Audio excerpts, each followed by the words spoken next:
Você já ouviu falar sobre aprendizado acidental? Provavelmente não, porque eu acabei de inventar esse termo, mas certamente você já ouviu falar sobre condicionamento. Conhece esse cara aqui? Esse daqui é o Ivan Pavlov, o cientista que cunhou o termo condicionamento. Eu sou o Franco Chamorro, sou fisioterapeuta e hoje vou explicar como a história dele pode ensinar para a gente como aproveitar mais as oportunidades e estar atento a tudo o que acontece ao nosso redor.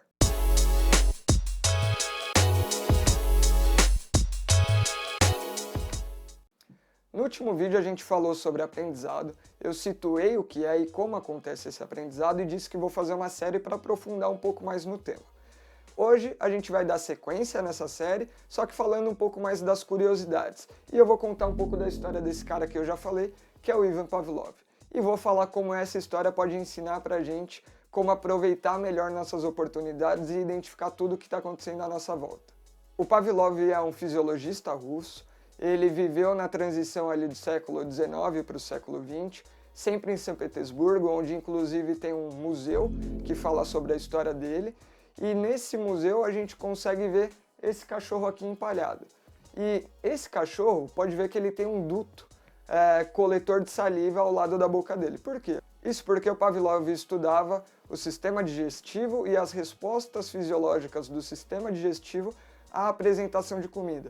Ele estudava principalmente a constituição da saliva. Ele estava interessado em saber como se dava o processo de salivação, qual que era o reflexo envolvido nisso, como que se constituía essa saliva, qual que era a densidade, o tipo de saliva apresentado de acordo com cada alimento que é apresentado para o cachorro. Só que o mais legal foi o que aconteceu durante as pesquisas dele, que mudou o rumo dele compreender mais sobre saliva e levou ele para um caminho de entender mais sobre condicionamento e aprendizado. Isso porque conforme ele ia entregando o alimento para o cachorro, ele notava que espontaneamente esse cachorro salivava ao estímulo apresentado. Assim que a comida entrava no campo visual ou ele tinha contato com essa comida, iniciava a salivação. Porém, depois de um tempo que esse cachorro estava ali envolvido naquele estudo, naquela apresentação de comida, naquele mesmo ciclo, esse cachorro começava a antecipar a sua salivação. E ele começou a compreender que esse cachorro começava a salivar dependendo dos estímulos que vinham antes.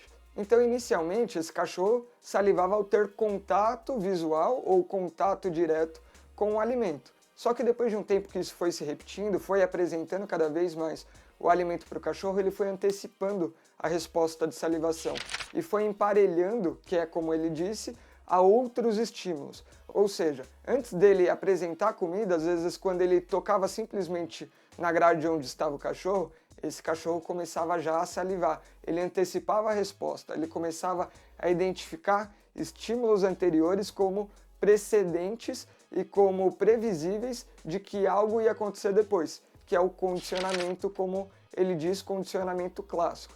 E aí, se ele simplesmente deixasse de lado essa informação, ele ia perder o rumo e ia continuar se interessando pela constituição da saliva e não ia entender que tinha um aprendizado envolvido naquela situação. E foi essa observação que ele teve que guiou ele a entender mais sobre o comportamento do cachorro, sobre o aprendizado. E aí ele começou a testar o emparelhamento de outros estímulos.